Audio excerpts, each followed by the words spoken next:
మొదట దేవుణ్ణి ఆశ్రయించినాడు, చాలా గొప్ప విజయాలు చూసినాడు, చాలా ఆనందకరమైన జీవితంలో నడిచినాడు. కానీ కొన్ని సందర్భాలు వచ్చేసరికి ఏమైందంటే దేవునికి వ్యతిరేకంగా నడుచుకోవడం ప్రారంభించాడు. అతను స్థిరపడిన తర్వాత, అతను చాలా సంపాదించిన తర్వాత, అతడు చాలా ఘనత పొందుకున్న తర్వాత దేవునికి వ్యతిరేకంగా ప్రవర్తించడం ప్రారంభించాడు.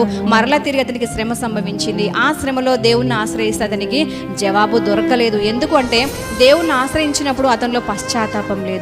అతనికి శ్రమ కలిగినప్పుడు, దేవుని ఆశ్రయించినప్పుడు అతనిలో ఏమాత్రం మారు మనస్సు లేదు, ఏమాత్రం పాపం ఒప్పుకొని విడిచిపెట్టలేదు. హృదయంలో పాపం దాచుకున్నాడు, బయటికేమో ప్రార్థిస్తున్నాడు. అతని ప్రార్థనకు జవాబు లేదు. ఎంత మాత్రం మనము అట్లాగా మన హృదయంలో పాపం దాచుకొని ప్రార్థించే వారంగా ఉండకూడదని దేవుడు కోరుతున్నాడు. అతను హృదయంలో పాపం దాచుకొని ఏమాత్రం మనస్సు మార్చుకోకుండా, పశ్చాత్తాపడకుండా, విడిచిపెట్టాల్సిన విడిచిపెట్టకుండా అలాగే వెళ్ళి ప్రార్థించాడు. కాబట్టి వాక్యం ఏం సెలవిస్తుంది? మన ప్రార్థనకు ఏం అడ్డం వస్తుంది? మన పాపమే అడ్డు వస్తుంది. కానీ సహాయం చేయనేరక ఉండునట్లు ఆయన హస్తము కురచ కాలేదు. ఆయన మన ప్రార్థన విననేరకుండునట్లు ఆయన చెవులు మందము కాలేదు. మన పాపంలే మన ప్రార్థన దేవునికి చేరకుండా అడ్డుగా వస్తుంది. ఆ రాజు కూడా అలాగే ఏం చేసినాడు? పాపం అనేది తన హృదయంలో దాచుకోవటం వల్ల ఆ ప్రార్థన పరమున వినబడకుండా పోయింది. అతను ఆ శ్రమలో నశించిపోయినాడు. ఎలా నశించిపోయాడంటే తన కత్తి మీద తానే పడి నశించిపోవలసిన పరిస్థితి వచ్చింది.